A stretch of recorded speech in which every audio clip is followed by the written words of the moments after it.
आज हमने नाज़रीन जो डिस्कशन करनी है, वो नाजी भट्ट के हवाले से करनी है, एक मशहूर गैंगस्टर। तो सबसे पहले तो ये जानते हैं क्या बचपन से ही वो ऐसे गैंगस्टर थे, उनकी क्रिमिनल बैकग्राउंड में अपब्रिंगिंग हुई, बचपन से ही ऐसे थे या फिर क्या बैकग्राउंड क्या था उनका? देखिए जवाद, आज सोशल मीडिया का दौर है हुँ, हुँ, और हर शख्स को ये शौक है कि वो सोशल मीडिया पे कोई काम करे। हुँ, लेकिन मैं नाजी भट्ट पे बात करने से पहले आपको ये बताना ज़रूरी समझता हूँ, बल्कि जितने भी हमारे नाज़रीन और ख़ासकर जो सोशल मीडिया के लोग हैं, हुँ, हुँ, कि हिटलर ने दूसरी जंग अज़ीम में रेडियो जैसा एक मीडियम इस्तेमाल करके तो हुँ, अपनी कौम को जगा दिया था। बिल्कुल, ये सोशल मीडिया एक ऐसा प्लेटफ़ॉर्म है, हमें इस पे पॉज़िटिव मैसेज देना चाहिए। ऐसा ही है। अगर हम किसी गैंगस्टर को भी डिस्कस करते हैं, तो हमने ये बताना है कि वो गैंगस्टर क्यों बना, क्यों बना? उसके पीछे वजह बुनियादी क्या थी? क्या वजूहात थी। एग्ज़ैक्टली। नाजी भट्ट जिसकी आप बात कर रहे जी, हैं, जी।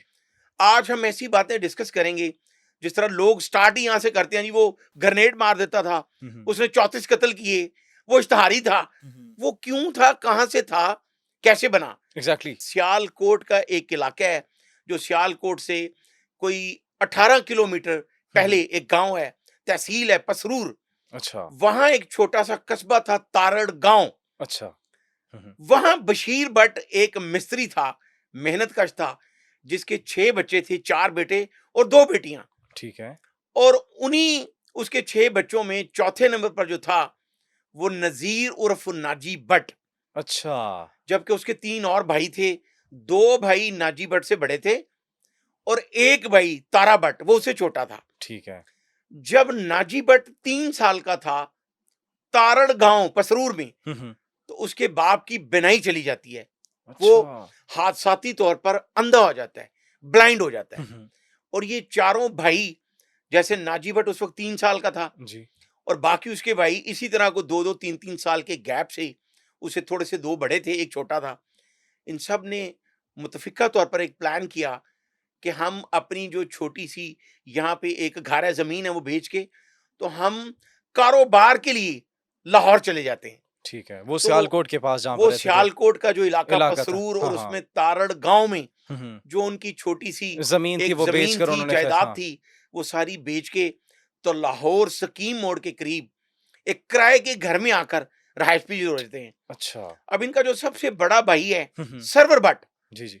वो वेल्डिंग का काम करता था, जबकि बाकी तीनों भाई, अभी नाजी भट्ट लोग जब लाहौर पहुँचते हैं, तो नाजी भट्ट 5 साल का था।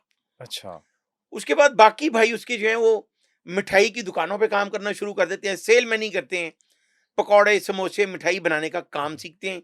जबकि जो सबसे बड़ा भाई था सरवर भट्ट, हुँ, हुँ। वो वेल्डिंग का काम करता है और किसी दुकान पर, वो वेल्डिंग की दुकान पर काम करना शुरू कर देता है। मेरी क्यूरियोसिटी आप मज़ीद बढ़ा रहे हैं वैसे कि इस बैकग्राउंड से आकर अब ये इतने बड़े देखें, हाँ, हमें सोशल मीडिया पे असल हकायक ही बताने चाहिए। एग्ज़ैक्टली। हमें मसाले लगा के कोई बात नहीं करनी चाहिए, हुँ, हुँ। ताकि जो नाज़रीन हमें देखते हैं और जो भी इस दुनिया में आते हैं, देखें जवाब, ये एक ऐसे रास्ते हैं कि जब अच्छाई और बुराई, ये इंसान की अपने अंदर से निकलती है, और ऐसे ही है। कामयाबी और नाकामी भी हुँ, हुँ। वो खुद उसके अंदर होती है। ठीक है, लेकिन यहाँ पे लोग दूसरों को ब्लेम करते हैं ऐसे ही कि है। उसकी वजह से मैं बदमाश बन हुँ, गया, हुँ। उसकी वजह से मैं नाकाम हुआ, मैं हुँ, उसकी वजह हुँ। से कामयाब हुआ। ये इंसान के अपने अंदर है। एग्ज़ैक्टली। इसीलिए हम इस तरह की तफसील बताते हैं कि कोई इस तरह के रास्ते तक क्यों पहुंचता है। एग्ज़ैक्टली अच्छा 5 सरवर साल भट्ट का 5 साल का वो था तो उसके भाइयों ने सरवर मिठाई की भट्ट दुकानों और में काम बाकी कर रहे भाइयों थे। ने मिलके हुँ, हुँ। बहुत मेहनत की। ठीक है। 8 साल तक पसरूर से लाहौर पहुंचने के बाद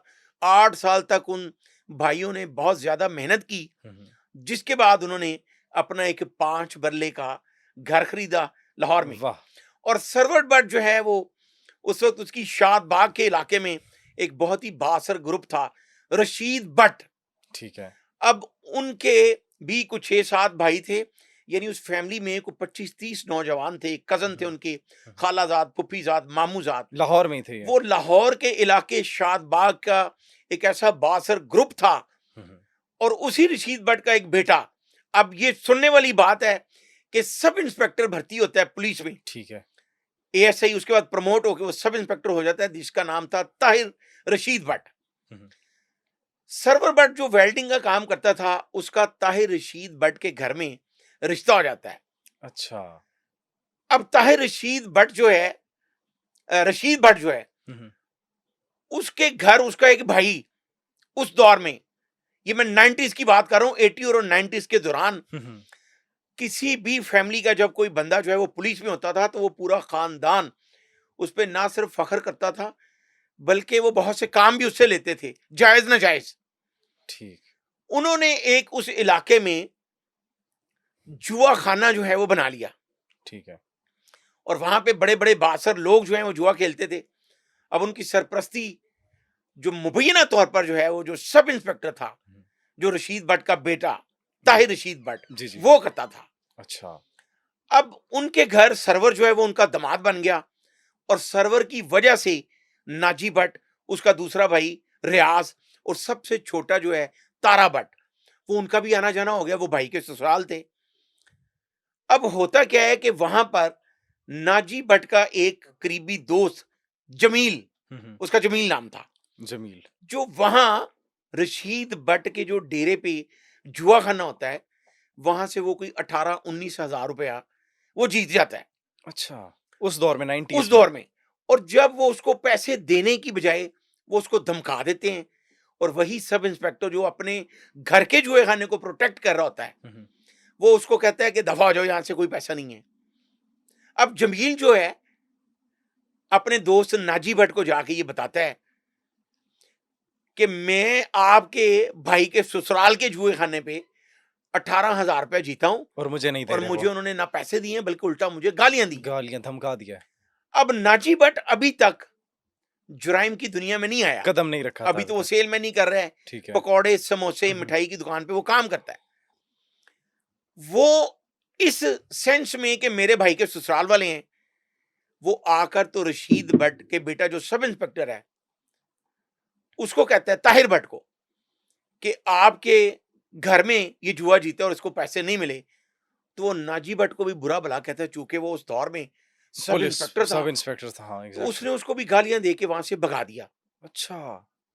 अब सरवर भट्ट जो है वो उनका दामाद है, जाहिर है वो थोड़ी सी उनकी साइड भी लेगा। जी, वो अपने भाई को समझाता है कि कोई बात नहीं, ये इसको जुआ खेलना नहीं चाहिए था या इस तरह, लेकिन नाजी भट्ट जो है जी।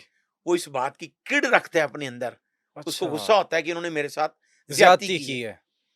इसी दौरान जो है वो नाजी भट्ट थोड़ा सा डी ट्रैक होता है, और ऐसी सोसाइटी में फिसलना शुरू कर देता है कि जहां उसको कुछ ऐसे लोग मिले जो ताहिर भट्ट से बदला लें उस अपनी बेइज्जती का। अच्छा, तो ज़ाहिर-सी बात है चूँकि पुलिस बड़ी पावर उस वक़्त पुलिस, एक समझी उस वक्त जाती सब थी। इंस्पेक्टर जो है वो हाँ, बहुत पावर में होता था। तो उसने अपनी कंपनी चेंज कर तो ली सबक उसने, सिखाने के नाजी लिए, भट्ट ने सोचना शुरू कर दिया कि मैंने इससे बदला लेना है। बदला लेना है। अब इसमें मैं एक बड़ी अहम बात आपको बताना शुरू कर दूं कि लाहौर का एक कल्चर, एक सोसाइटी ऐसी है कि यहाँ पर अगर चार भाई अलग अलग काम कर रहे हैं, तो उन चारों की सोसाइटी भी अलग अलग बनना शुरू हो जाती है।